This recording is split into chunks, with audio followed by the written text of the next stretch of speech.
Imagina só, pegar uma lanterna do tamanho de uma mala para tentar iluminar um dos cantos mais escuros da Lua. Parece ficção, né? Mas essa foi uma missão real e é a história que a gente vai desvendar agora. A grande pergunta que está movendo muita gente na exploração lunar hoje em dia é essa aí. E se tiver gelo escondido nos lugares mais escuros da Lua? É uma pergunta que, olha, pode mudar tudo. Então, vamos entender o porquê dessa busca. Achar água na Lua não é só, legal, achamos água. Não, é um divisor de águas, literalmente. Gelo significa recursos para futuras missões, sabe?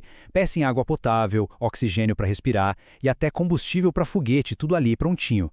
E essa caça ao tesouro nos leva, assim, para os lugares mais inóspitos da Lua. Aquelas crateras que ficam numa escuridão eterna que nunca jamais viram a luz do sol.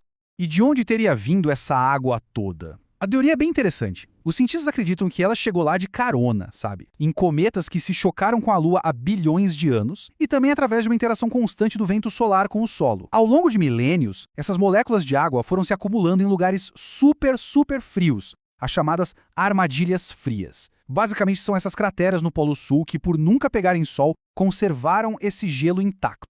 Ok, o desafio é gigante. Como é que a gente explora um lugar que é escuro para sempre? Não dá para mandar um rover assim de cara. A resposta foi, bem, uma solução super engenhosa e pequenininha. Chegou a hora de conhecer a estrela da nossa história, a sonda lunar Flashlight. O nome já diz tudo, né? A lanterna lunar. E aqui a gente vê o tamanho do contraste, que é o que torna essa missão tão legal. De um lado, um objetivo, gigantesco, mapear pela primeira vez onde tem gelo de água na Lua. E do outro lado, a nossa exploradora, que é um satélite do tamanho de uma malinha de viagem. É uma ambição enorme dentro de um pacote minúsculo. É impressionante.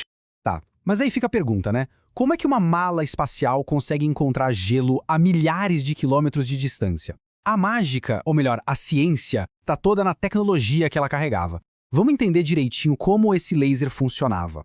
Olha, a ideia é genial de tão simples. Pensa assim, a sonda tinha 4 lasers que disparavam uma luz infravermelha lá para dentro da cratera escura. Agora o pulo do gato. Se essa luz bate em rocha ou poeira, ela simplesmente reflete de volta, como um espelho. Mas, se ela bate em gelo de água, uma parte dessa luz é absorvida, ela não volta. Aí entra o instrumento principal, um refletômetro, que ficava medindo exatamente quanta luz não voltou. Ou seja, quanto mais luz fosse absorvida, maior a chance de ter gelo ali embaixo. Simples e brilhante. E não tem jeito melhor de resumir do que com as palavras da Barbara Cohen, uma das cientistas da missão. Ela disse: nós estamos literalmente mandando uma lanterna para a Lua. Lasers que brilham nessas crateras escuras para procurar por sinais definitivos de gelo. É isso. A analogia é perfeita, não tem como ser mais claro. Bom, sendo uma sonda tão pequena, o tanque de combustível também era minúsculo. Então, economizar cada gota era, assim, absolutamente essencial. E para resolver isso, a equipe de engenharia bolou uma trajetória de voo que é uma verdadeira obra de arte da economia.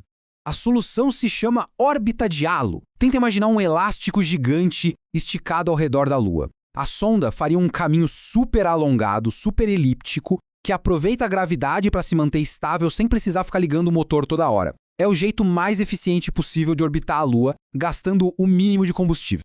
E o legal dessa órbita é que em um dos pontos ela passava raspando na Lua, coisa de apenas 15 quilômetros de altitude sobre o Polo Sul. É muito baixo. Era nesse exato momento que a lanterna ia ser ligada com força total para escanear o fundo das crateras. Mas, para conseguir fazer essa passagem tão baixa, a sonda tinha que ir muito longe do outro lado. O ponto mais distante da órbita ficava a 70 mil quilômetros da Lua. É uma distância enorme. Só para ter uma ideia, é quase 2 vezes a volta na Terra. Isso tudo para fazer uma jornada tão precisa. Até aqui, tudo parece perfeito, né? A tecnologia era inovadora, o plano de voo era genial, mas a exploração espacial é assim mesmo, ela é implacável, cheia de desafios. E, infelizmente, isso nos leva ao capítulo final da história da Lunar Flashlight. Vamos seguir a cronologia dos fatos. Em dezembro de 2022, tudo começou bem. O lançamento foi perfeito, a sonda se comunicou com a base, tudo certo. Só que, durante a viagem de 4 meses até a Lua, os problemas começaram a aparecer. Eram problemas no sistema de propulsão, a sonda simplesmente não conseguia ganhar o impulso que precisava. E aí, em maio de 2023, veio a notícia. Sem conseguir entrar naquela órbita de halo tão crucial, a NASA teve que declarar o fim da missão. No fim das contas, o calcanhar de Aquiles foi o motor. Era um sistema de propulsão super novo, super inovador, mas que na prática não funcionou como o previsto. Ele não tinha força suficiente para as pequenas correções de curso que eram essenciais para entrar naquela órbita tão delicada, e sem isso, bom, a órbita de halo se tornou impossível de alcançar. E tudo isso nos deixa com uma reflexão, uma pergunta final para pensar. No mundo da exploração, onde cada tentativa, mesmo as que não dão certo, nos ensinam alguma coisa, será que uma missão que não atinge seu objetivo principal pode ser chamada de fracasso? Ou será que é só mais um passo, um aprendizado fundamental para a próxima tentativa?